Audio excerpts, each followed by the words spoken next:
Now, my Yeah, background yeah. is Xiamen, which is Fujian province. This picture doesn't show that much, but when I was there this summer, I noticed actually Xiamen because a lot of the Chinese living overseas in Southeast Asia, they are from Fujian province. So I see a lot of the Oh, architectural interesting. similarities there, so, but this picture doesn't show. But when I was walking there, because I've been to Malaysia, Singapore, those places, there's a Yeah, lot of the southern Chinese, Fujian Chinese there. And then mm, even the architecture, yeah. you can see some similarities. So how is your trip? Interesting. It was very interesting. I went to a conference which I found completely uninteresting. But it was very interesting to see Malaysia and Kuala Lumpur, and I've been there before. Interesting, and I met a lot of people in Malaysia who follow my programs, and that was very attractive and very lovely. And many of them, by the way, a disproportionate number of them, I noticed, were Chinese. I visited Malaysia many times when I was working for Ericsson also. So I noticed that they're pretty big influence in the Chinese influence there, and they are very much have their own community. Within the community, they speak Chinese. They very much just like China. That's my impression. Yeah. Absolutely, that was my Yeah. impression too, Yeah. and very British, Yeah. very, very, very Yeah. British, Yeah. right down to the fact that you have all the uh, tailors from Hong Kong who've also established themselves in KL, make suits for you, which are absolutely have Savile Row quality, from what I could see. There was a tailor who contacted me, and I went to Oh, his okay. shop, and absolute Savile Row quantity at about a 20th of the price. So, I mean, seriously, if you want to get it would comfortably Okay. cover the cost of the flight and the hotel, and you'd end up with a much better wardrobe than you could afford in London. That's the truth of it. I might Maybe, even do it one day. yeah, maybe Keir Starmer should Sorry. buy some clothes from there. Oh well, absolutely, yeah.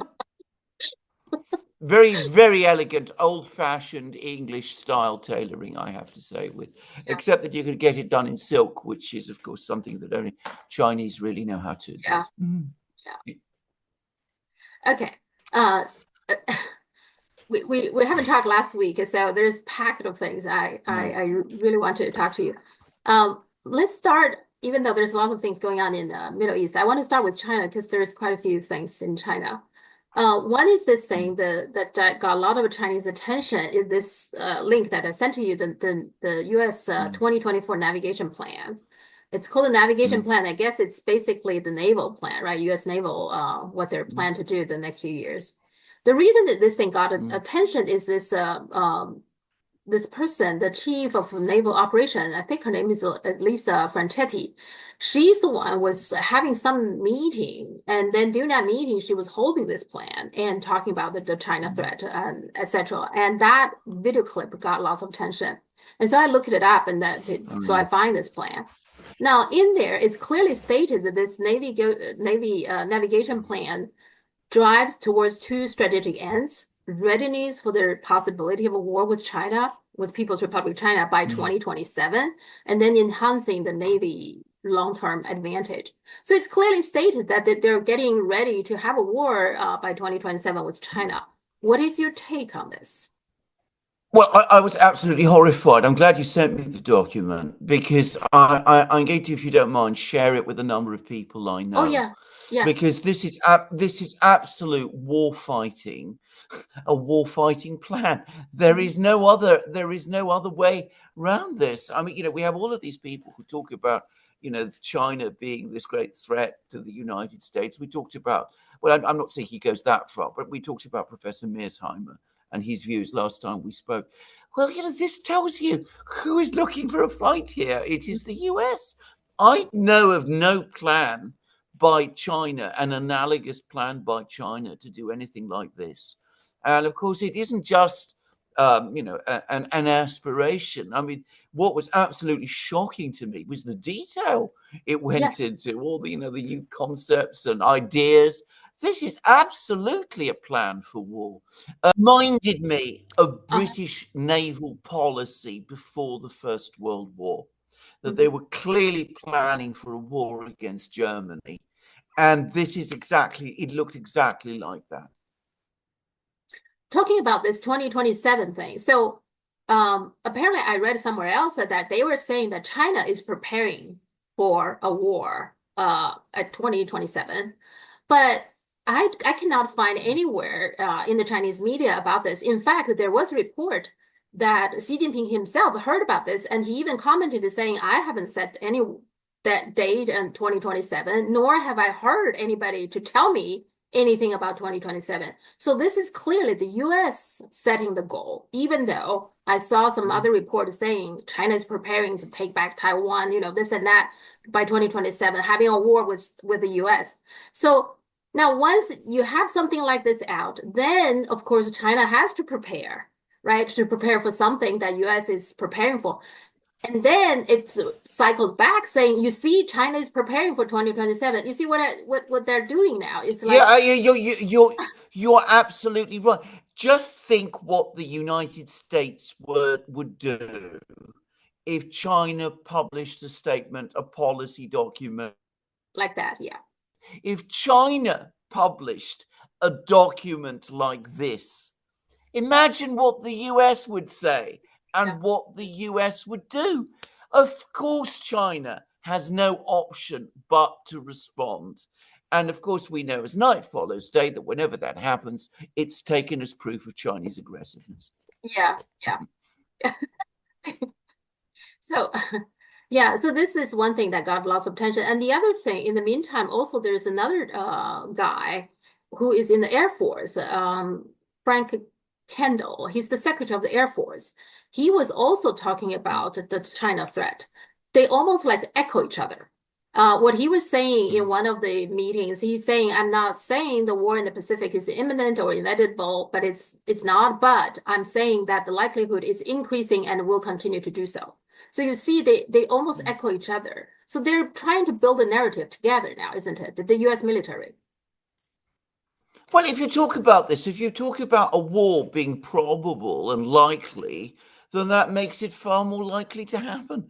Why would China seek war with the United States? This is the question nobody ever asks. Nobody in Washington and in the United States, well, I mean, of course, a few people do, but China has no interest in war. It is a country that has prospered economically. It is the world's major trading country. It needs to conduct trade in order to develop its economy.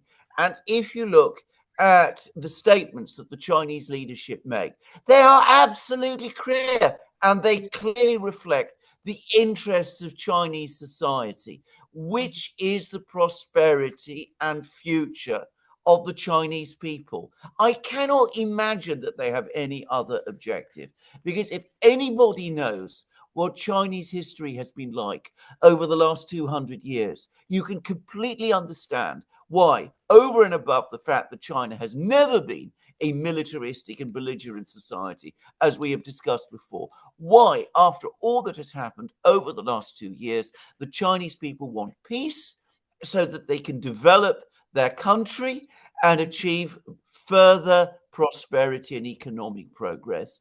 That is all that China intends. I cannot myself see any evidence that it has any other plans for anything else. But they are. It seems like the U.S. military is definitely prepared for the Navy and Air Force. They all have these kind of rhetoric. And then the follow-up question is that Wang Yi met Blinken during this UN assembling session, right? They had a sideline meeting. And the readout is this. I find it pretty extraordinary. This is what Wang Yi said, that the United States should not always approach China with two faces. On the one hand, encircling and suppressing China brazenly, and on the other hand, having dialogue and cooperation with China as if nothing is wrong. Since the United States has expressed multiple times that it has no intention to have conflict with China, then fundamentally it needs to establish a rational perception of China and find the right way to get along with it. The United States needs to carry out a dialogue with respect, advance cooperation in a spirit of reciprocity, and address differences with great prudence, rather than act willfully as it sees fit with a position of strength, or use previous mistakes as excuses to make more mistakes. I find that statement pretty strong, pretty blunt. Seems to me like China had it. What do you Yes, it think? is. It is one. I think. I mean, I hadn't actually read that readout, and thank you for letting me know because obviously there's been so many other things to follow. I think that's the strongest readout from any Chinese official to an American official that I have ever seen. I mean, Chinese readouts have been getting stronger and stronger for the last 4 years, but this is the strongest one so far. And two-faced, the expression of the use of the word two-faced, I think takes it further than any other that we've seen, because clearly this is. I mean, the Chinese have had enough. I mean, this concept that the Americans always have that China must help us when we are in trouble, but at the same time we can do whatever we like to put them in a worse and worse and worse position. I mean, you cannot conduct negotiations, discussions in that kind of way. And I think that we will eventually come to the point when the Chinese will say not just enough, but they will start straightforwardly deciding that the United States is a hostile power. I don't think they want that.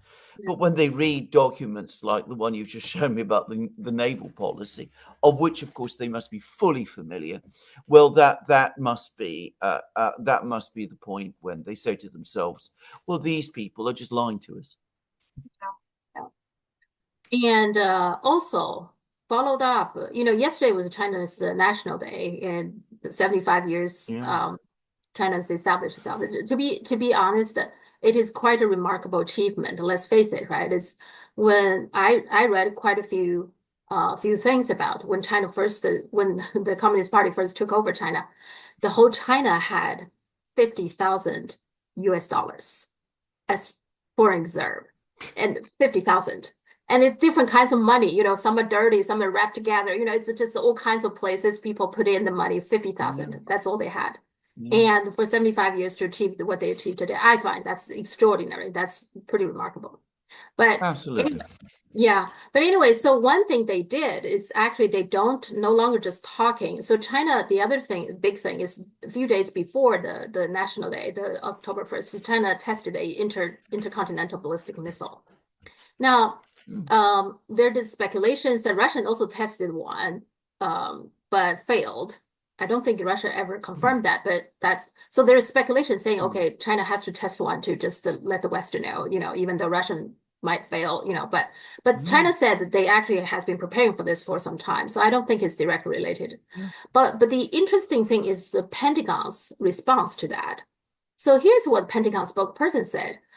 When she was asked about it, she said, "Oh, we think it's a good thing, a step in the right direction to preventing any misperception, miscalculation." So that I think got lots of attention in Chinese media because people are saying they're saying Huawei is a national security and TikTok is national security. But when you have an intercontinental ballistic missile, they seem to be saying that's a good news. Now, what's your interpretation of this? Can I just say that you're absolutely right, firstly, before I proceed, about the tremendous achievements that China has had in the last 75 years. And of course, the Chinese people have every good reason to celebrate their National Day. Those 75 years have not always been easy and smooth, but we have got to where we are, and that's been the result of very, very hard work. By the way, Putin congratulated Xi Jinping. They spoke to each other, I believe, on the occasion of the day. But anyway, just to proceed, the Americans want to militarize the relationship with China. I mean, that's what it is. What they want is to move away from a situation where China is an economic partner to a situation where China is straightforwardly a military adversary, because they understand very well that they can't compete with China in terms of selling the goods that people want to the world. Well, actually, perhaps they could. Perhaps if they focused on doing that, perhaps they could. But they don't want to compete with China in that way. They want to compete with China instead in military terms. And they still think that they have an overall military advantage, and they've said ridiculous things like, the fact that we are, far more experienced in war than the Chinese are. That gives us the advantage, and all those absurd things that they often say. And so, absolutely right. They don't want to compete at the level of smartphones, and they don't want to compete at the level of laptops. They don't want to compete in production of chips or EVs or any of these things. They don't want to engage in mutual trade. They don't want to have Chinese investment in the US. They don't want their own investment to be in China. What they want is instead to compete in, who has the more powerful missiles, where they wrongly believe, by the way, because they do. I mean, they wrongly believe that they still have an advantage. Yeah, and the US tested one not that long ago, the intercontinental ballistic missile. They failed. They they failed. And the Russian also, failed. And the Britain, I think, tested one not that long ago, also failed. So it seems to me like China does, still continue to try, but also pretty much almost like a dead end now with diplomatic to be reasoning with the United States. So China is preparing both ways, right? Okay, if you want to talk, you're sincere. We always welcome discussions and dialogues.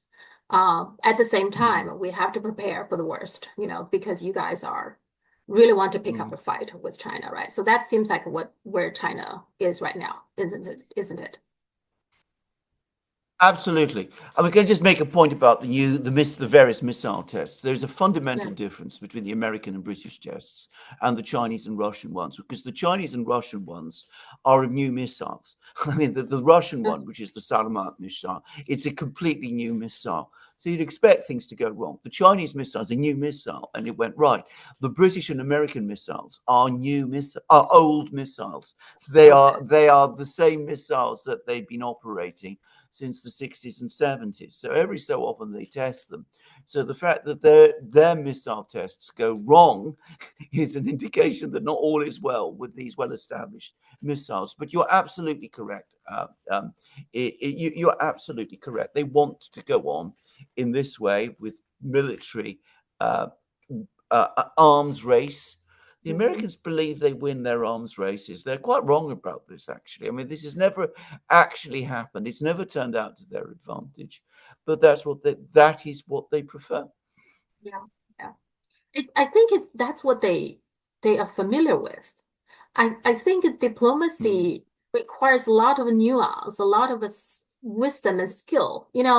I find that they're more maybe, I don't know, they're very simple people in a way that they're very straightforward, believing in forces, believing in military power to overpower you. That's something they're familiar with. Do you think there's some elements to that too? Yeah. Right. Well, of course, it wasn't always this way. I mean, there was a time when the United States had relatively small armed forces, had a huge economy, and engaged in trade.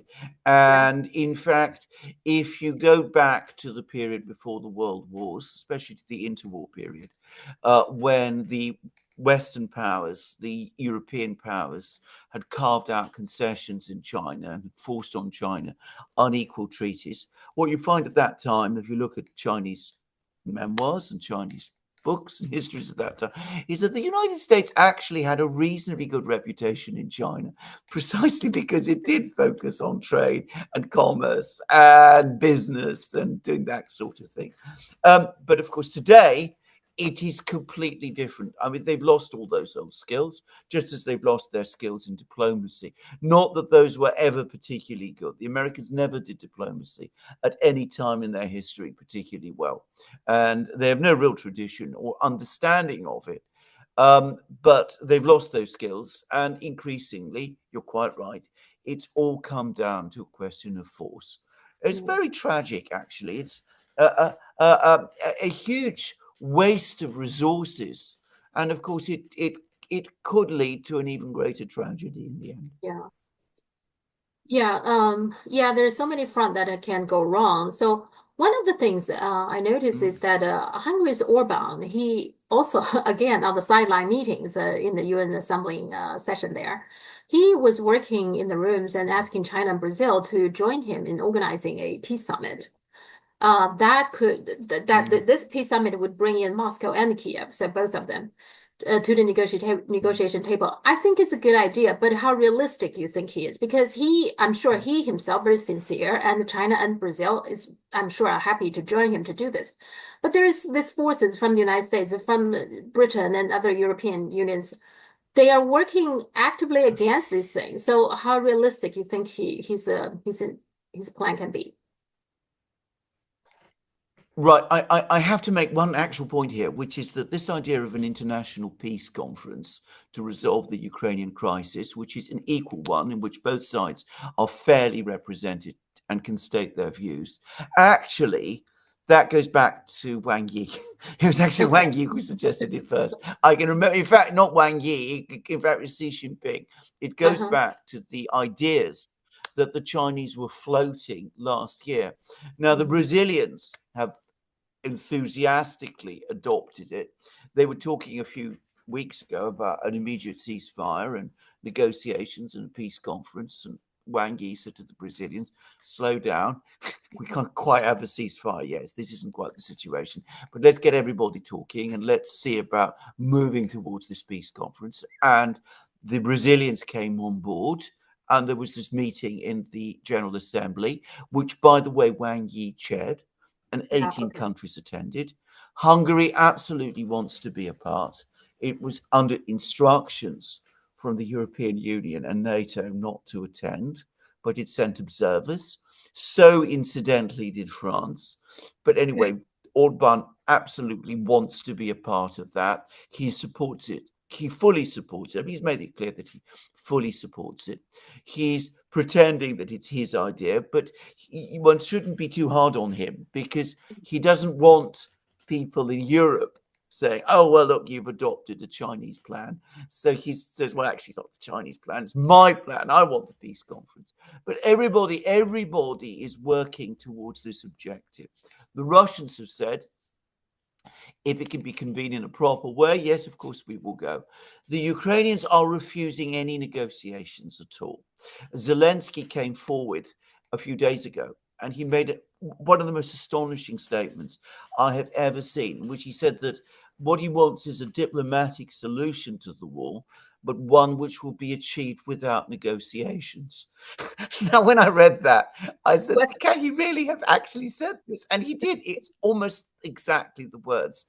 That there should be a diplomatic and diplomatic resolution to the war, but that there should be no negotiations. I mean, it's most bizarre. And the NATO bureaucracies are strongly opposed. Mark Rutte, who's the NATO Secretary General, has just made a speech in which he says war until victory, victory being Ukraine's victory. Ursula von der Leyen, the EU Commission president, basically wants the same thing.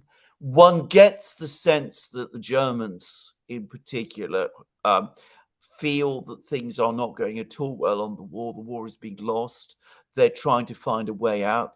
There's a report circulating that Scholz wants to speak to Putin. I think he'd be better off speaking to Xi Jinping about all this, by the way. But anyway, he wants to talk to Putin, and he's trying to find a way out. But the British remain implacably opposed, and I think the Americans don't want it either. And they absolutely do not want a peace conference of which China is the co-sponsor, following a Chinese proposal to bring peace in Europe, and which might result in what the Russians want and the Chinese say the Russians have a right to, which is a renewed discussion of the overall security system in Europe. So I think this idea isn't going to go anywhere, but that doesn't mean one shouldn't propose it. Some people in Europe are attracted to it, not just Orbán. And if people just don't work to achieve peace, then by definition, peace can't happen. So we might have our doubts that it can work, but I think that like any responsible foreign minister and diplomat, Wang Yi is right to press forward with it, and so is Orbán, and so are the Brazilians. So they would just have to, I mean, people who want to see this war end one piece, they would just need to keep on trying, right? So maybe this time doesn't work, but Yeah. after some time, maybe somebody else again to bring this up. Keep on trying, right? You have to keep on trying, but I'm going to say what my own view is. Firstly, I think that the Ukrainians uh, in July of this year, realized that they were going to lose the war. I think the Mhm. Ukrainians understood this, unless they could find some way to involve the West in the war.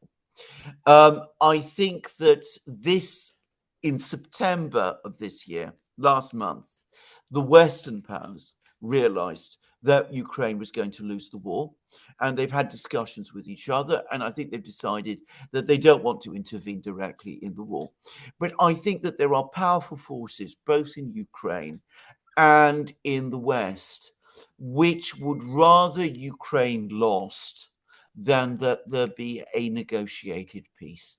Now, that is a terrible thing to say, but I think that is what the position is. From their point of view, a military defeat for Ukraine um, would be better than a negotiation in which they might feel under pressure to make actual substantive concessions on things like NATO, principles of NATO and EU enlargement and the security situation in Europe, which they cannot bring themselves to make.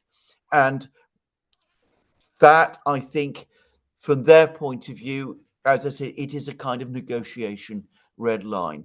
They would rather a defeat for Ukraine, a situation where there is a permanent armed confrontation in Europe than a peace in which they have to make concessions. So in other words, they really want to see Ukrainian to fight until the last Ukraine. They really want to see. Yeah, I think that's right. I think that is. I think there are people in Ukraine who want that. I think Zelensky himself seems to want it. I mean, his proposals are becoming increasingly delusional, but I think he wants it.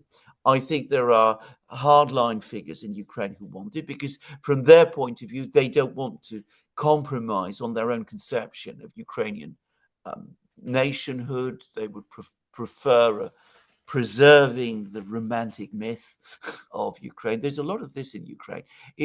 Those who don't read Ukrainian statements and things would be perhaps have difficulty understanding how irrational a lot of it is, actually. But I think that they would rather lose, go down to complete defeat, like the Germans in the Mhm. Second World War, than negotiate. And for completely different reasons. I think the hardliners in the United States, in London, in Brussels, would rather see this war go on to the last Ukrainian rather than compromise on things that from their point of view, are fundamental in preserving the image of the West. Well, but that will make the situation very dangerous because if that's what Ukraine basically they themselves decided that they don't want to negotiate, they'll keep on fighting. Well, then they will use every means possible, including eventually, I think they will get the permission to use the long-range missiles to get to inside Russia, which will be Russians' red line. And then we don't know what will happen. I mean, it's getting, to me, that's very It, dangerous if that's their mentality. it, it, it is incredibly dangerous, but these are incredibly dangerous people. And I've been saying that, for years now, that they have no reverse gear. I mean, I've made that point many times. And just to repeat again, I think it is an incredibly dangerous situation. In chess terms, we are in the end game. The end game is the most difficult.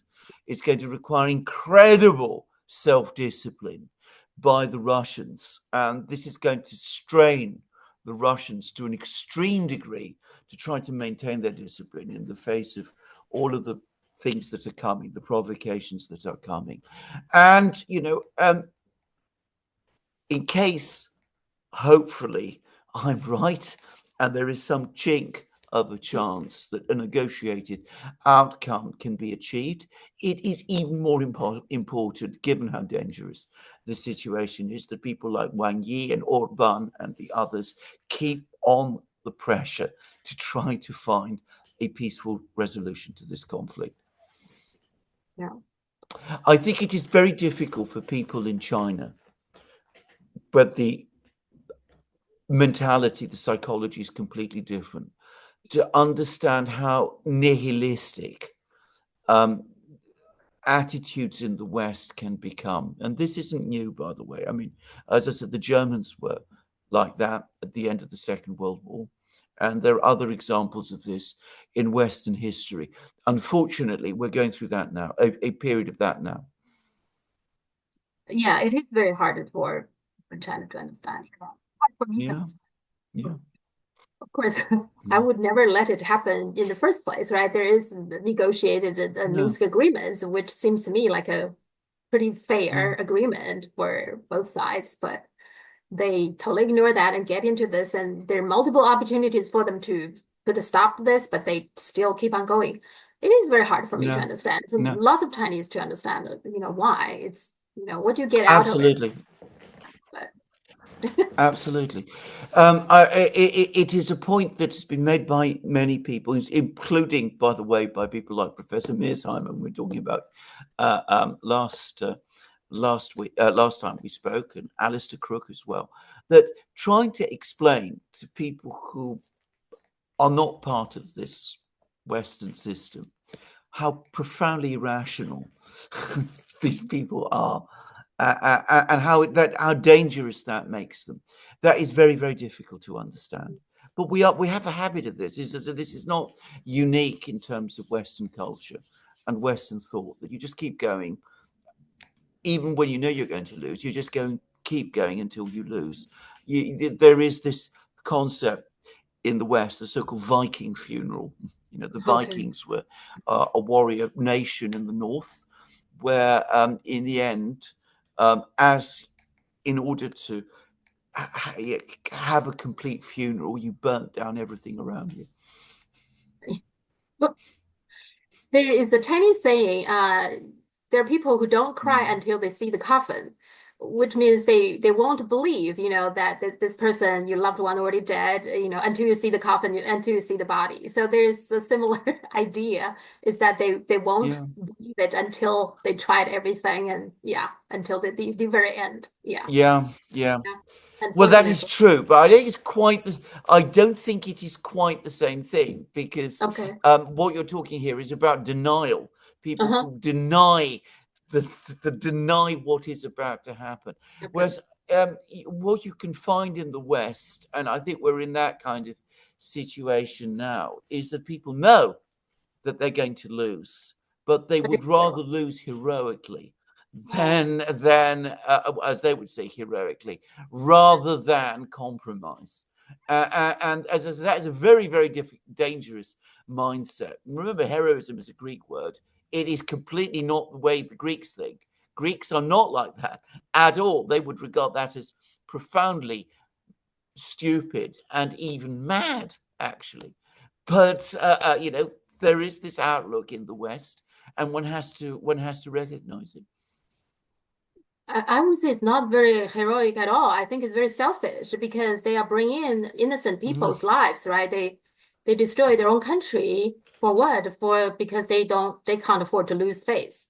I mean, I think that's not heroic at all. It's very selfish, I think. No, it's not. As I said, the word heroic is Greek. It is Yeah, absolutely not heroic at all. It is selfish. Is exactly what it is. yeah. Egotistical, Mhm. Coward. I think it's cowardly. narcissistic. Yeah, Well, narcissistic. it Yeah, in a kind of a way it is. Yeah, yeah. yeah. And talking about that, so what's going to happen now in the Middle East? It seems Iran is retaliating now officially, sending different missiles and bombs but this is what Netanyahu wants, isn't it? Netanyahu is another figure Yeah. like that fight until the end or Yes, something. he is going to fight until the end. It's exactly the same mentality. Can I just say, I did my own program for my earlier today, and I made a point, which is that all of this reminds me terribly of the war in Ukraine. In that situation, you had a, you had a whole pattern of actions going all the way back to the original decision to invite Ukraine to join NATO in 2008, where the West seemed to want to go out of its way to provoke Russia into a war it didn't want. And eventually they succeeded. They just went on piling one provocation on top of the other until, of course, they got the war they wanted. And it seems to me this is exactly what's playing out in the Middle East now. Instead of, in place of Russia, it's Iran. Iran clearly didn't want a war. They accepted, they took on, they absorbed the fact that Haniyeh was assassinated in Tehran. They avoided acting after Israel started bombing and attacking Hezbollah. Eventually, we got to the point where not just Hassan Nasrallah, the Secretary General of Hezbollah, who's a friend of many members of the Iranian leadership, was killed, but apparently a senior Iranian general was killed. And the point came when the Iranians had to say to themselves, look, if we simply go on sitting back and doing this, we will put ourselves in an impossibly weak position. No one will take us seriously. And far from averting a war, we will end up in a war because these people clearly want a war with us, but one in which we have no allies. So they had to take this action. I think they were forced into it. They didn't want to do it, but that's where we are. And by the way, going back to our earlier discussion, you see the same pattern with China as well. Yeah. Constant provocations, one on top of the other, goading China into doing something which China absolutely doesn't want to do, as it has repeatedly shown. And, anyway, we see that China is still to come.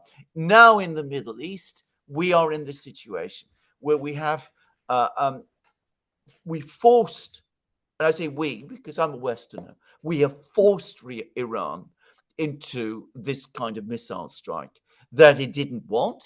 And what are we doing? Well, we are absolutely euphoric about it. You read the media here, they're in absolute joy because now they can launch their further strike against Iran. They're already picking targets. They're saying, let's go after Iran's oil facilities and nuclear installations, and let's try and assassinate its leaders. And, well, this is the high road to disaster. Of that, I am sure. Well, yeah, and I thought it was Netanyahu who really want to pull the US in. So he's doing all these things by himself, and US may or may not be really very happy about that. Until I read this political article saying US officials quietly backed Israel's military push against Hezbollah. Yeah. So in there, it says the senior White House official figures privately told Israel that the US would support its decision to ramp up military pressure against Hezbollah, even as the Biden administration publicly urged the Israel government in recent weeks to curtail its strikes. So essentially, and apparently, according to that article, apparently even people in the State Department, the Pentagon, and the CIA are skeptical about this whole thing. But Biden administration just go ahead with it, basically telling Israel, go ahead. Even though they're saying, oh, these de-escalation. This is outrageous. When I was reading this article, I mean, it's not just the Israel. Apparently, Biden administration wants this too. Yeah. Well, what does it not remind you what Wang Yi said to Blinken? Two-faced? Isn't this being absolutely two-faced?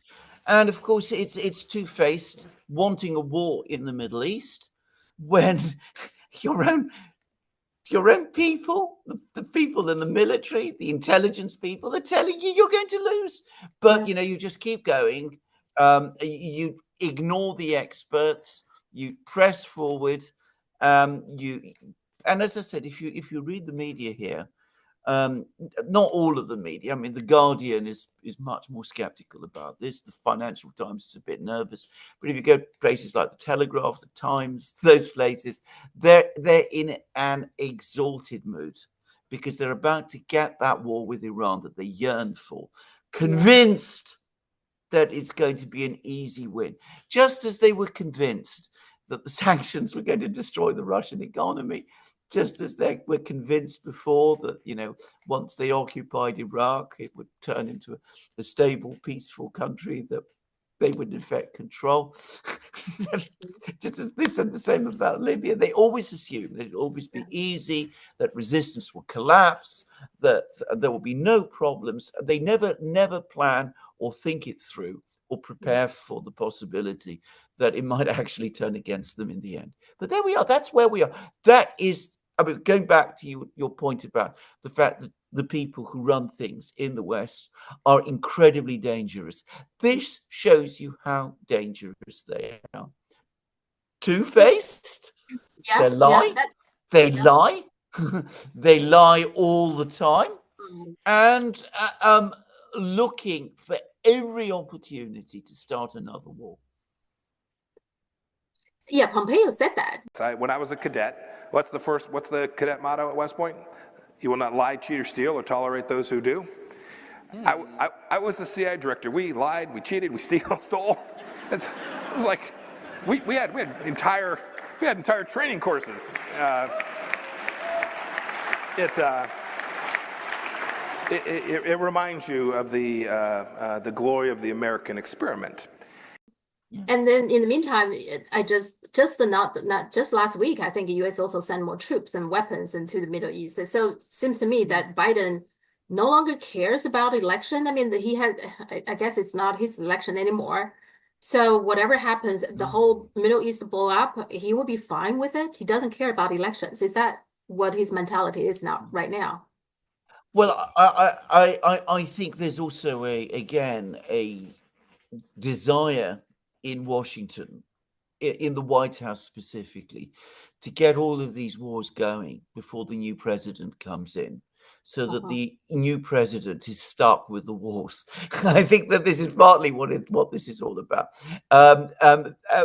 They look at Donald Trump, who's of course very, very, very pro-Israel and no friend of China's, if I can put it like that.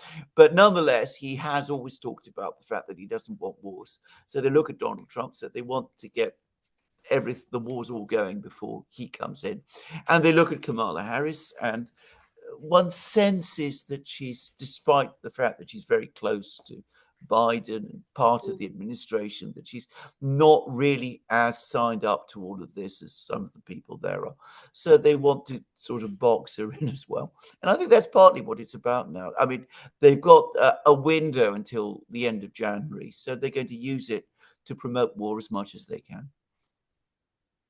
Well, but this war, I think, I mean, they have to pay attention to, I mean, they always pay attention to their allies, right? They always like to say coalition, blah, blah, they're, our allies, blah, blah. Now, in this case, Macron, even in France, already says France stands by Lebanon and calls for de-escalation. And Italy also says they're ready to send troops to UN for a Palestinian state, etc. Seems to me like this one, I'm not sure how many of their allies will be even behind it. It will be more or less the US alone then.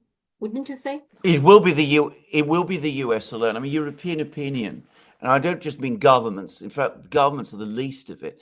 European public opinion will absolutely not want European soldiers involved in a long war in the Middle East. Anybody who thinks that is, again, being delusional, just as they do not want a war with Russia either. So you're absolutely correct. It will be a coalition of one, the United States. There won't be many. I mean, right? They'll find small countries. I mean, Armenia or someplace like that, or one of these Micronesian states. They'll probably join. But I mean, fundamental Argentina under President Milei or something of that kind.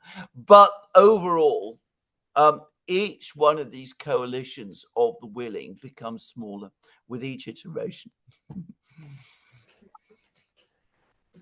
Okay. Also, BRICS had a sideline meeting, foreign ministers sideline meeting. Yeah. So, but they failed to issue a joint statement, which seems to like the problem is that some countries do not want to promise, which I make the promise that they will support India, Brazil, and South Africa to become the permanent UN Security Council member. Yeah.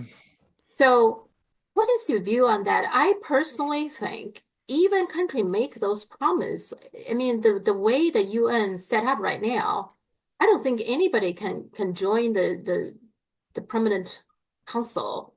But it does seem like, in particular, India really pushing for this. Like, Yeah. so what's going on there? Well, you're absolutely right. India feels that it's the world's third largest economy. It's in population terms, the world's largest country. It's got a very powerful military. It's got nuclear weapons. It's got huge influence in world affairs. They say, why should Britain and France be members of the Security Council and not India? And one can understand their logic completely. And at the same time, there are problems.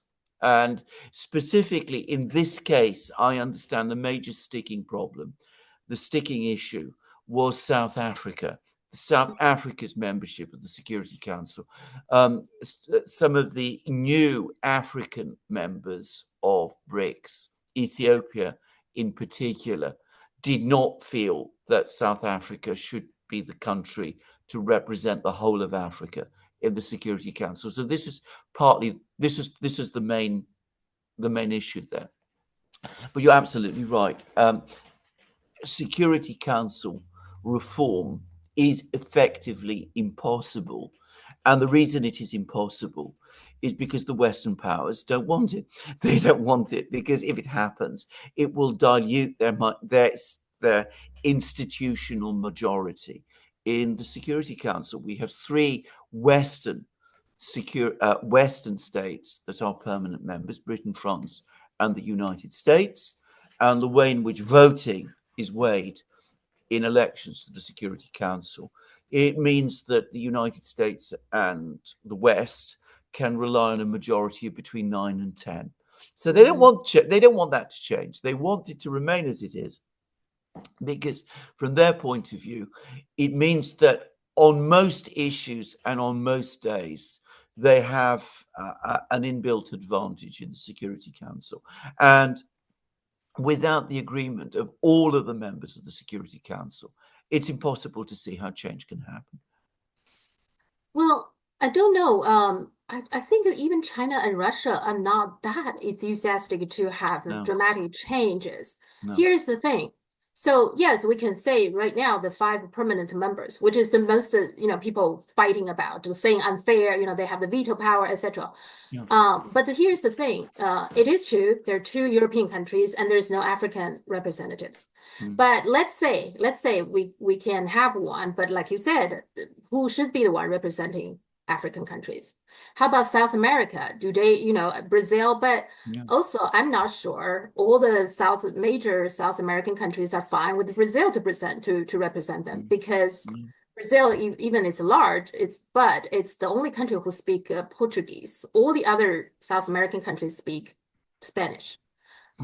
So etc. Right? So who should be the one representing South America? Who should be the one to represent Africa?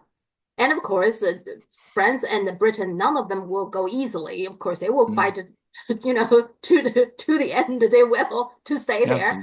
So in that case, maybe the most fair way to me is like to keep it as it is right now. I think probably don't change it at all. I think, unfortunately. Well, I think you're absolutely right. I think that's what's going to happen also. I don't think it's going to change. I mean, there'll be lots of complaints. Lots of people will be angry. The Indians in particular will feel very, very aggrieved. But realistically, since it cannot be changed, it cannot be changed. One can understand why the Chinese and the Russians say, well, we have this massive obstacle. Trying to push this is going to create more problems. We've seen that South Africa didn't get full support from all the African states. You're absolutely right about Brazil, by the way. Argentina would not be happy if Brazil joined the Security Council. Just to give you one example, Mexico would say, well, why don't we have a Spanish-speaking country on the Security Council? We don't have much in common with Brazil at all. They're completely different from us. So you can see that the Arab states would say, why aren't we there too? Which one then? Saudi Arabia? Egypt? Which of the Arab states would be there on the Security Council? So, we have this expression in England, opening a can of worms. One rather feels that at the moment there are more important and pressing things in the international system than changing the situation in the Security Council. You could argue, if you ignore the anomaly that Britain and France are still there, that the three countries that ultimately matter, the US, China, and Russia, they are all on the Security Council.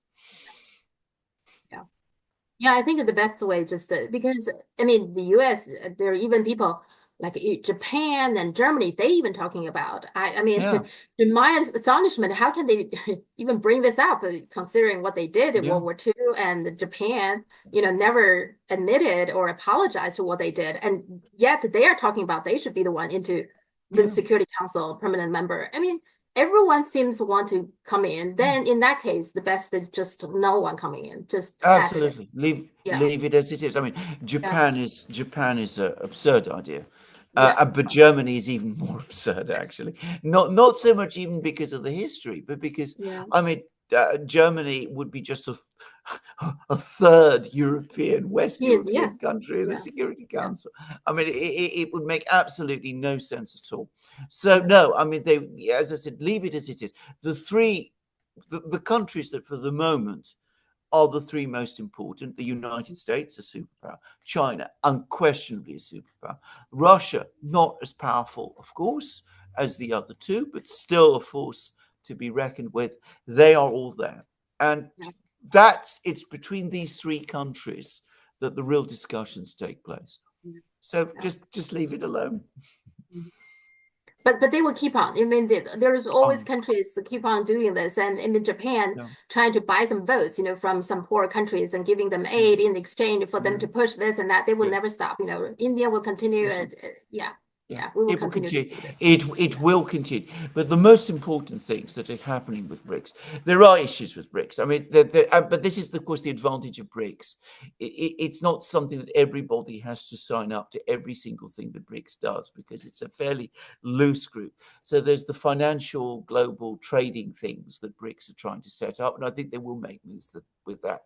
And the other thing, and there's been some very positive comments about them coming from the Indian side, that the negotiations over the border conflict between China and India apparently are actually making progress at last. And there's reports that, I think it was Jaishankar, the Indian foreign minister, said that there's been 75% agreement, and there's still unresolved issues, but they are making progress. And for me, that's the single most important problem of all, because if China and India, which had been such good friends in the 50s, by the way, I can remember people talking about Zhou Enlai and Nehru, how they used to work together. If that can be resolved, then, as I said, that would make a massive change in international relations. Yeah, I hope so. I certainly hope so. The other thing, I don't know if you paid attention, there is another meeting called the G77. They also on the sideline had their meeting. So there's a lot of sideline meetings during this UN assembly. So I just heard about this. I didn't know about this, but apparently this was an older organization. They established in 1964.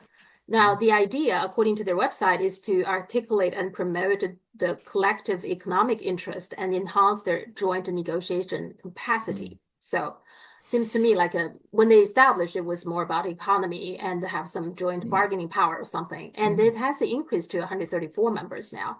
But China is not there. But they had, this is not a UN assembly, so sorry. So I mean, this was in Cuba. They had this meeting in Cuba, Havana. So it's called the G77 plus China. So and even Antonio Guterres was there. So that's an interesting organization having their meeting. And then there's joint statement. The most important sentence I see coming out of their closed statement is a call for establishment of a new economic world order. So you see, China is busy with BRICS, with the countries like a G77, these kind of groups.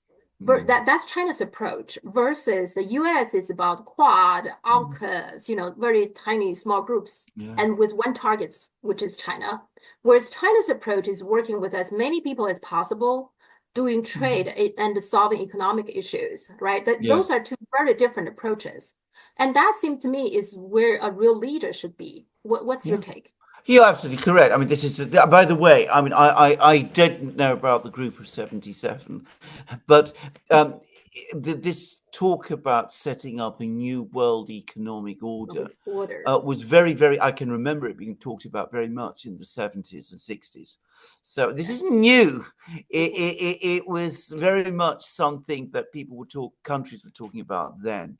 After the collapse of the colonial empires, when a lot of countries became free, and they said, we don't want to be commodity producers for the rich Western states anymore.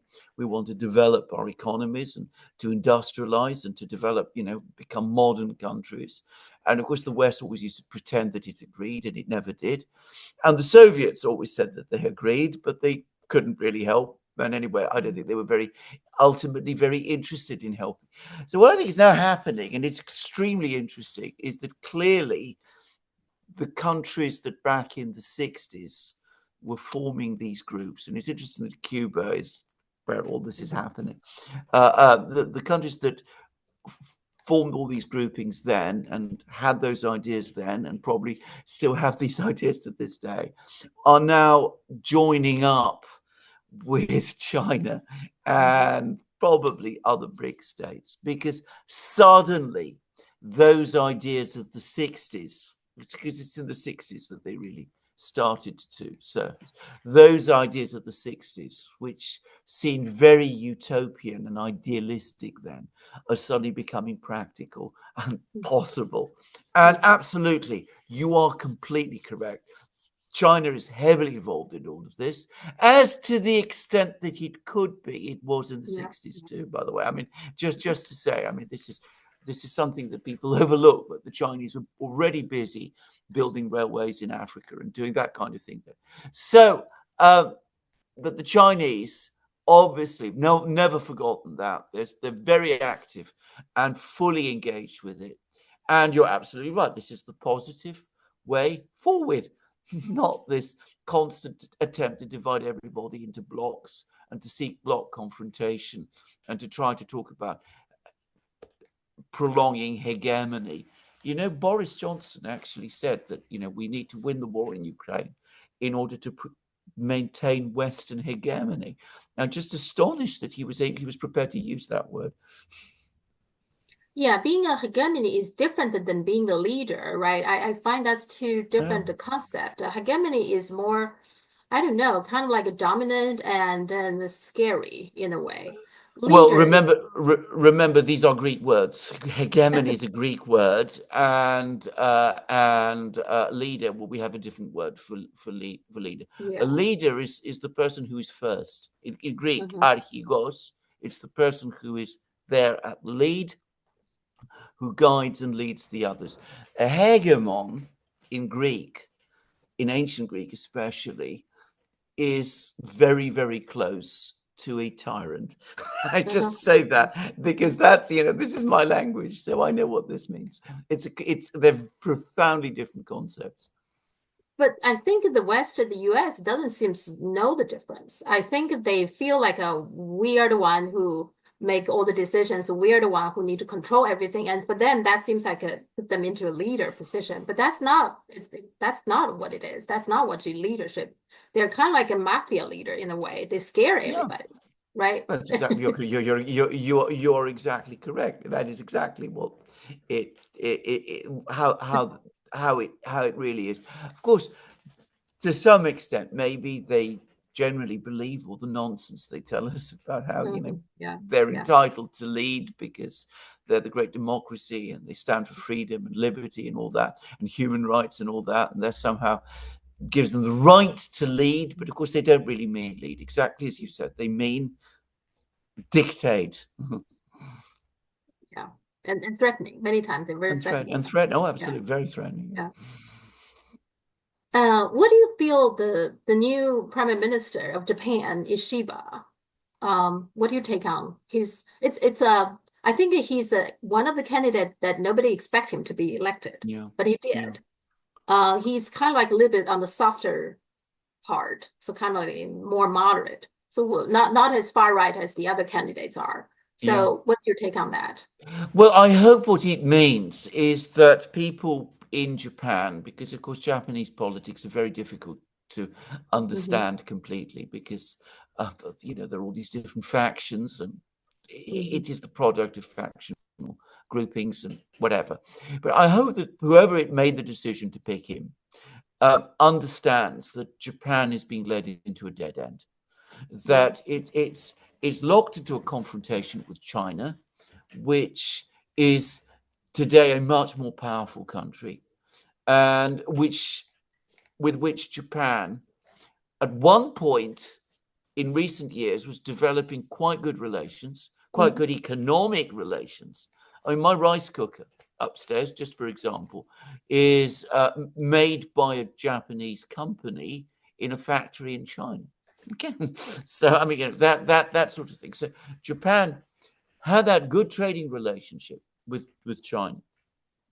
It was moving forwards to developing a good energy relationship, in fuels, with the Russians.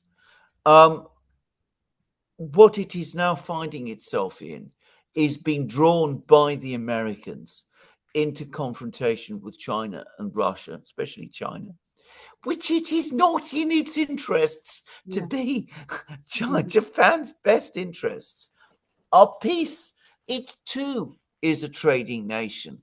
It is short of raw materials, as we all know. It's got strong industries. It has every reason to benefit from peace in its region, and good relations with China. Yeah, that's what I mean. It remains to be seen, but most people in the Chinese media take his election to be a positive sign, although there's a lot of skepticism as well. So even let's say him personally has a softer tone, that doesn't necessarily mean he can do, he can really put in forward the policies that are, China friendly. Because China, like you said, I mean, Japan is very much led by the US. The US has profound influence there. So we will see. But so far, at least, seems like he's the least extreme candidate. And yes. So, yeah. So I mean, I would put this as a mildly hopeful sign. Okay. But my own personal view, by the way, as I said, I knew quite a lot of Japanese people once upon a time. I think Japan left to itself would have pursued a policy of good relations with China. I generally believe that. I mean, putting aside the monstrous immorality and cruelty of Japan's policy towards China, which, as I said, I happen to know that the people that I knew were very conscious of and felt deeply ashamed about. Put all that aside, that confrontation with China was a disaster for Japan. I mean, it led directly to the Second World War, to Japan's defeat, to all of that. You don't need another confrontation. You don't need to go there all over again, especially with the China, which today is far more powerful. So the logical thing, and I think if Japan was left to itself, they would see that, is move forward, build your relationship, trade with China. After all, if you go to Japan, which I have never done, but I'm told, you can see how important the relationship with China culturally and historically has always been. The cities of Nara and Kyoto, apparently based on Chinese models. They are. I mean, this isn't something Japanese people have been ashamed of before. No. They've developed. So forge on that relationship. Don't throw it away. But of course, you have the hegemon, to call the name by the name, who's there, who's got all its friends in high places in the various political, military, institutional establishments. And it's drawing Japan into a confrontation it doesn't need, but which serves the interests of the certain faction in the United States. And that is not in Japan's interest. Yeah, and also Japan also has some faction within their government and the military, the far right, just like in Ukraine, right? Yes. They have that faction as well, which never died after World War II. They No. should be, they should be really be cleaned out of the government, but they don't. So that's another problem, is that they can never accept the rise of China.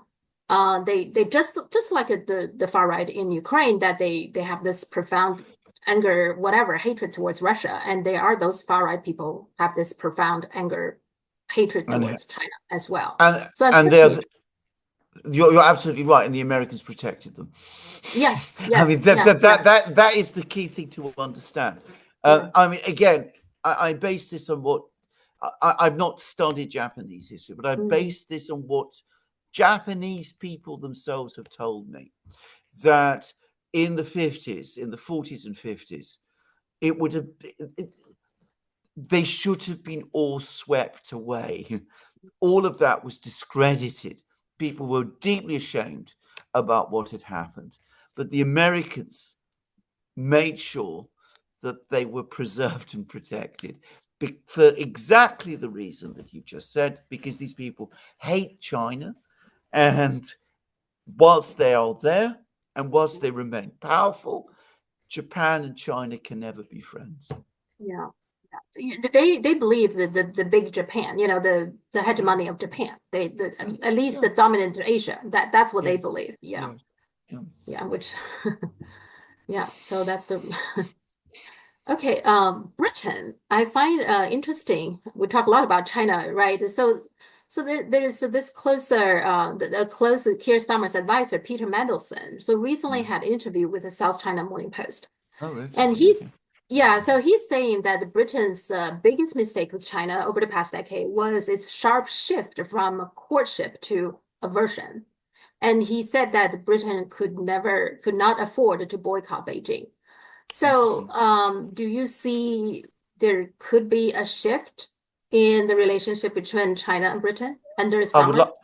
I would like to think so. Now, Peter Mandelson is an interesting person. I mean, he's has a complex reputation here. Many people think of him as a man of immense political skill and having somebody who has a great gift for intrigue. He was a close ally of the former British Prime Minister Tony Blair, and he was a trade commissioner at the European Commission, and he was industry minister in Britain. So he has a history. He's a powerful figure within the Labour Party. He's been a major supporter of Starmer.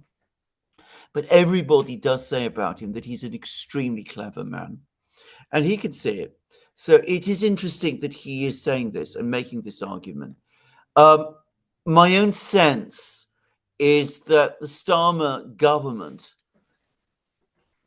it is so focused on the US at the moment that it is going to be very difficult to get them to shift ground. But if anybody can persuade them to do it, it might be Mandelson, just to say. Yeah, then we'll have to see then. Yeah, at least so far he seems. Now he's not saying going back to David Cameron's, the golden era. He's not talking about that, and he continued to say, okay, there's human rights issue, blah blah. I mean, whenever the Western talking about human rights, it really turned me off. I'm sorry, especially if it comes from Peter Mandelson. By the way, I mean, I don't want to speak too much about him here because we only have a limited time. But I mean, we could say an awful lot about Peter Mandelson. But the idea that Peter Mandelson, given his political record in Britain as the great supporter of human rights, would make many people in Britain, choke over their cornflakes in the morning. Yeah. I mean, this is not something he's ever been interested in. Everybody like that. How simple is this?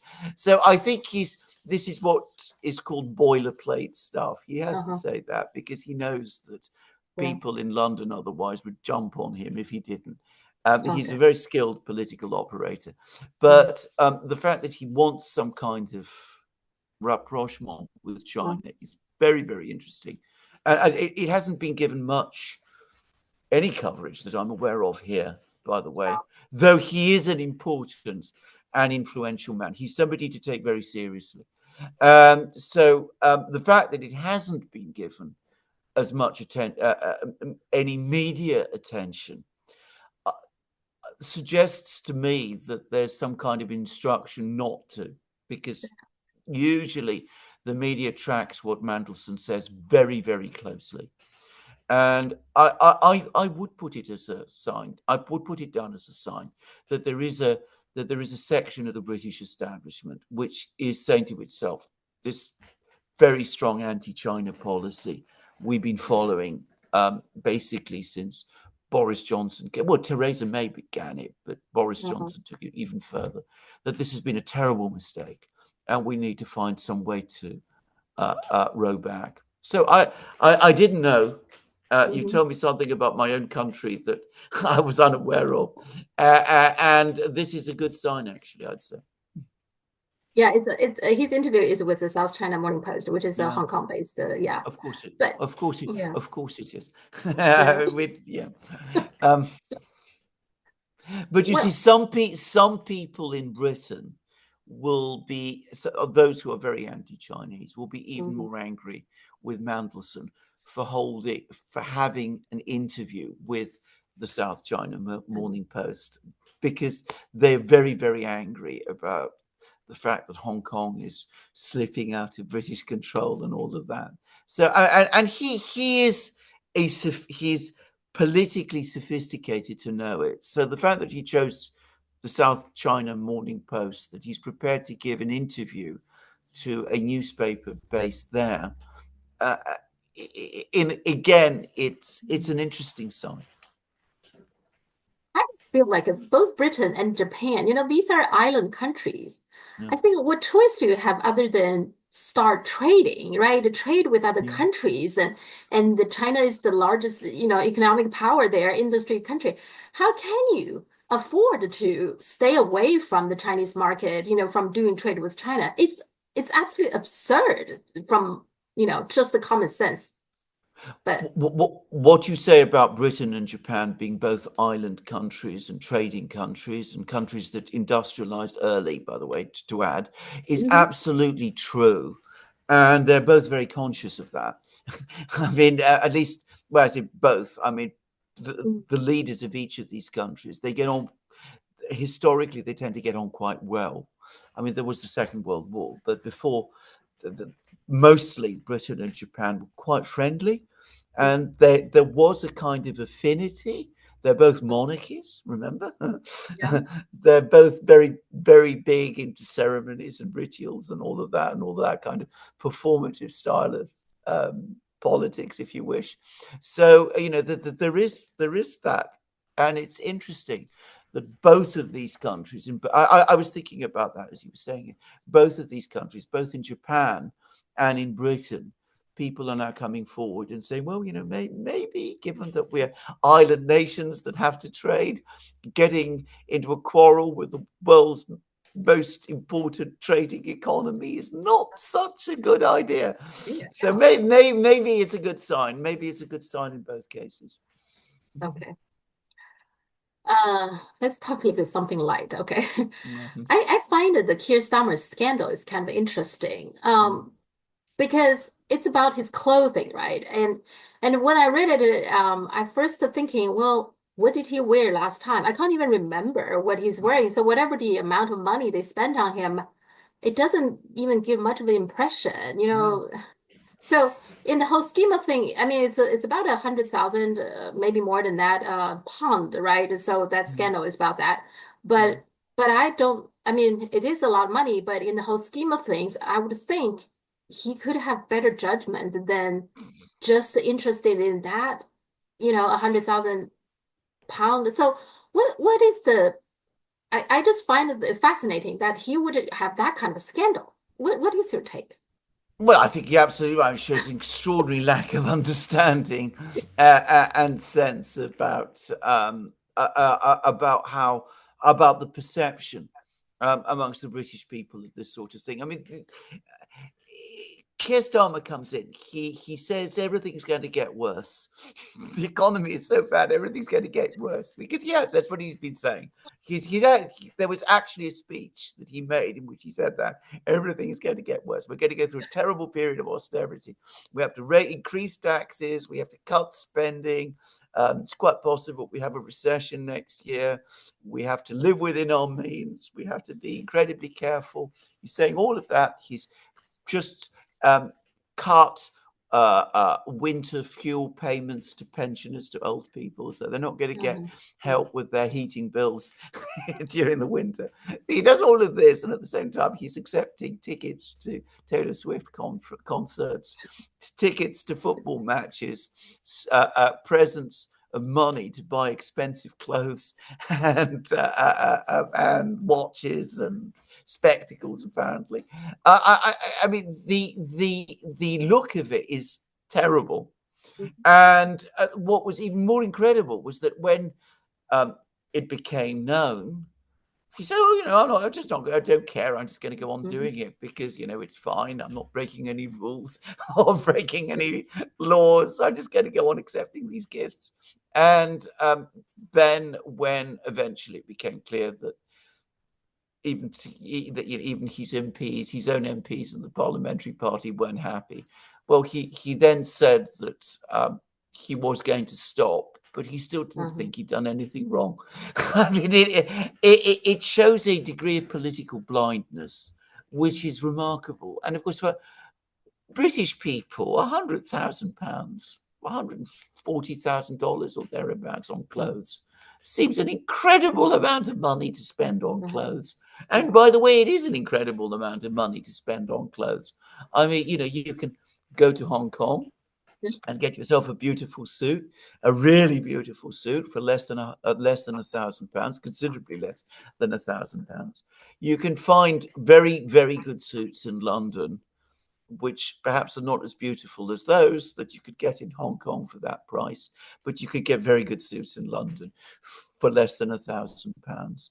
How many suits do you need? How many pairs of glasses? How many shirts and ties? You can look perfectly respectable and decent. And he's already a wealthy man. He was a successful lawyer. He's paid a significant amount of money as prime minister. Many of his expenses are covered. He lives free in 10 Downing Street, all of that. He's got significant disposable income. In other words, he didn't need to do this. No. Well, it reminds me of, I live in Virginia. A few years ago, there was a governor, Bob McDonnell. I don't know if you know, heard of him. He had a similar scandal. Now, Bob McDonnell at the time was regarded as a rising star within the Republican Party. You see, Virginia is being regarded as a purple state. So anytime when you have a purple state governor, the party will pay attention. They always do. And Virginia in particular, being very close to DC, etc. So I myself, is left leaning, but I actually like him okay with these policies. He doesn't seem that extreme. But then in the middle of nowhere, this scandal came. And it's also very similar. It's not a whole lot of money. He received watches and the paid trips, and then also some loans that is questionable from some wealthy supplements businessman.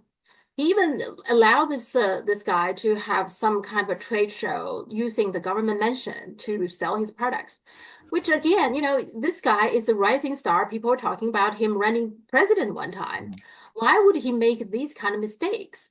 So at the time, my husband and I, we would discuss about this because we actually met him, through my husband's work. We actually met him a few times and talked to him. Seemed to me like a nice guy. So our interpretation, is that maybe because he's surrounded by rich people, and so he kind of like envied that kind of lifestyle to the degree that he no longer could wait. Is that something like that with Keir Starmer? He has to dress, a certain way or something. He couldn't wait. Is that what it is? That is exactly what it is. And I think that, by the way, also is what most people in Britain think. And of course, it doesn't make them happy because he came in as a Labour prime minister. He emphasized his working class roots. He talked about how he was going to be the prime minister for the people and worry about the people and all of that. But it looks as if he's very, very anxious to enter the world of the rich and powerful and to live their kind of lifestyle and dress in their sort of way. And of course, this doesn't go down well with people in Britain at all, especially at this kind of time.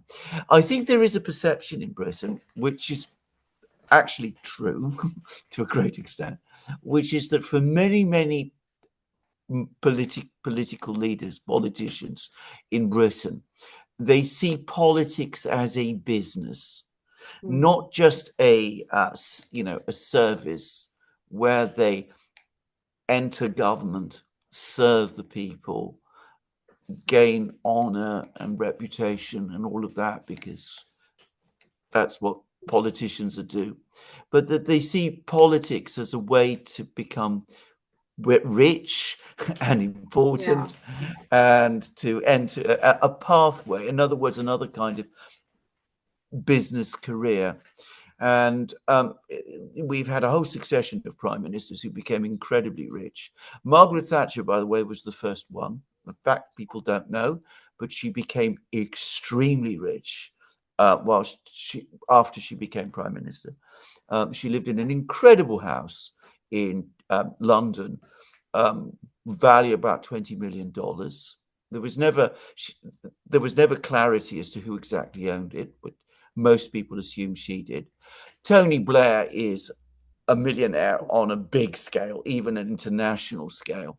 Boris Johnson is the same. He's also bought himself an opulent, huge house in Oxfordshire with a moat around it. It's one of those kind of old houses. And Keir Starmer looks like he wants to go down the same route.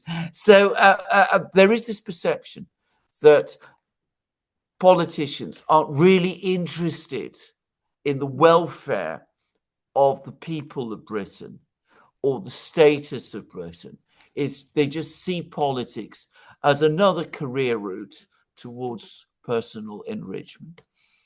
Yeah, you look at Obama, you look at Bill Clinton. They were, very, very wealthy after they leave office. Yeah.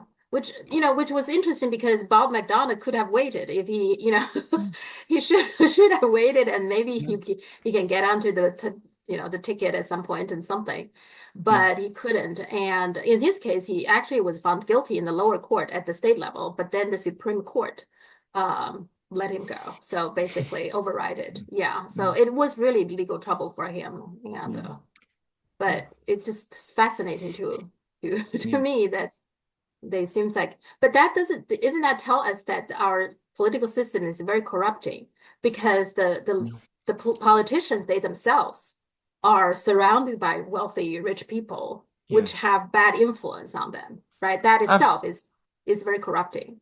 It is profoundly corrupting, and it's a major problem.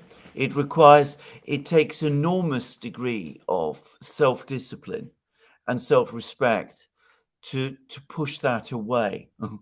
Once upon a time, if you're talking about the Labour Party in Britain, they did have that. I mean, other Labour prime ministers, Harold Wilson died a relatively poor man, for example. I mean, so, they did have that level of self-discipline, but they don't any longer. And the point is, and this is something that people find, people have noticed, is they don't seem to understand that this doesn't play very well, that's mixing with the super rich is corrupting. They see, as I said, becoming a minister as a way to sort of join the super rich, and they're not embarrassed by it, as once upon a time they would have been. Yeah, the other corruption case is the New York mayor, right? Eric Adams. Yeah, he was also being accused of. He was indicted the first time in the New York history for bribery, apparently from Turkey, which I'm sure it's probably true. But the only question is why it happened to him, because everybody is doing what everybody's doing. I mean, he certainly is not the only one, but so there's a lot of speculations why the Democratic Party going after him, which there's a lot of, it could be a lot of explanation. One thing is that he was too close to Turkey, which a lot of people don't like. And then the other thing is he also at one point apparently said that he doesn't like the border policy, that all these illegal immigrants are coming to New York. He doesn't like that, and that upset Biden. And so they're different to talking about that. In any event, I do think he is also corrupted as well. So Yeah.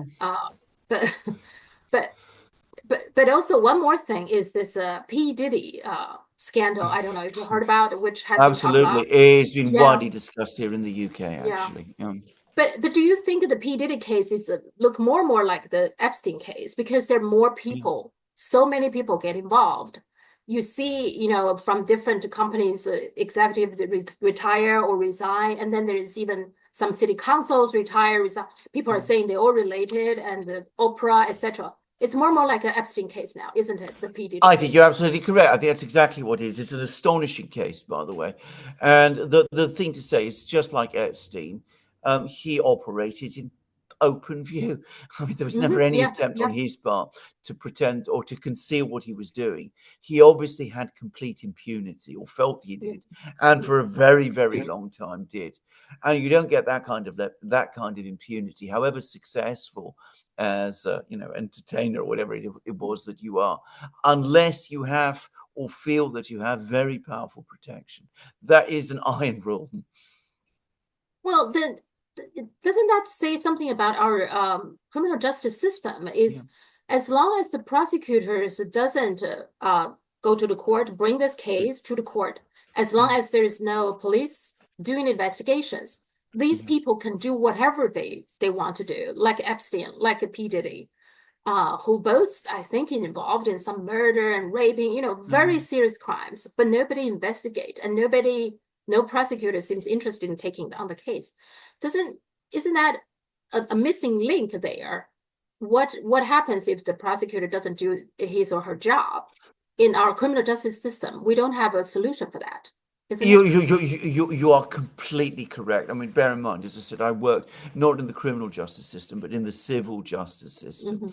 A criminal justice system, which, well, let me put it like this: if you go to the Central Criminal Court in London, which is one of the oldest and most magnificent court buildings in the world, you'll see that there's a copper dome, and on top of it there's a statue, and the statue is of Justice, and she's got a blindfold. She's blind to whoever it is that comes before her, because justice is supposed to be completely impartial.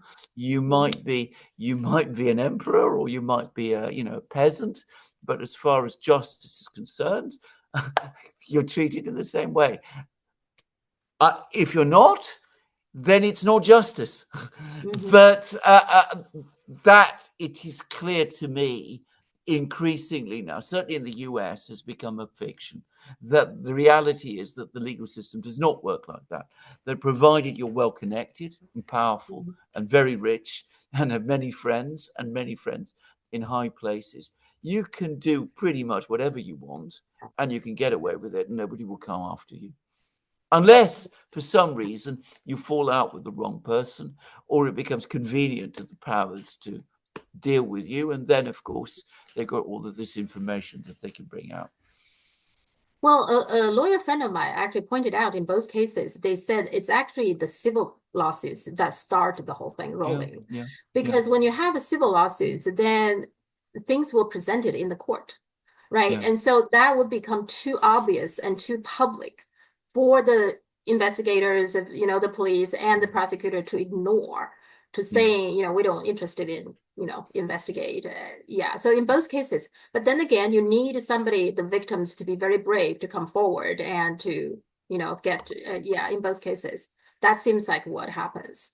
So I think that's absolutely right. And I suspect also not just very brave, but also very determined, because I'm sure they get offers. They get offers of money, provided they drop their cases, which most of them will accept. And a lot of that goes on. And on the point of the civil cases, I have been in courtrooms where civil cases exposed criminal activity by one of the parties.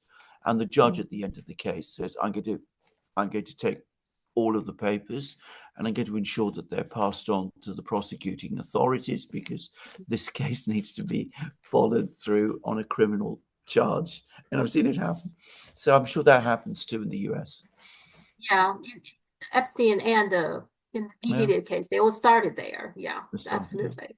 Yeah, which is very interesting to me that our criminal justice system relies on alerted citizens, right? Brave citizens, and so. Before I let you go, just something interesting I want to share with you, that I saw some report about the CNN, the mainstream, their viewership. It's astounding how bad it is. Like a CNN's number, they were saying like prime time for a week, their average viewership is in prime time slightly over 100,000. I'm thinking, some of the Durian program would be better than that, right? It's just astounding. And they said it dropped like close to 50% or something like that. And the Fox is better, but not much. I just want to share that with you. I find that, so the mainstream, the legacy media is dying, wouldn't you say? Well, obviously, I mean, I had no idea it was that bad. 100,000 views. Any one of my videos, sorry, I'm going to sound like I'm bragging now, but any one of my videos routinely gets that number. So I mean, that is that leaves me, that astounds me. Why do we pay them attention then? Yeah, exactly. And I think that's part of the reason the administration, like the government is a little bit in a panic mode, because they can control the mainstream, they can control the narratives of the legacy media, but then what they cannot control is people don't watch the legacy media. So that's where the problem is. So they have to, so that's why they are arresting Medhurst and intimidate the Scott Ritter. They do all kinds of things. That explains it. Because if they don't see them, the alternative media, as a real threat, that they wouldn't need to do so.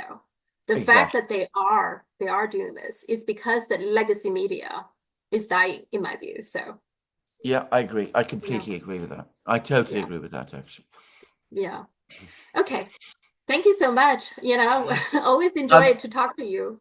Absolutely. And I will be here next week. So look forward to our next program.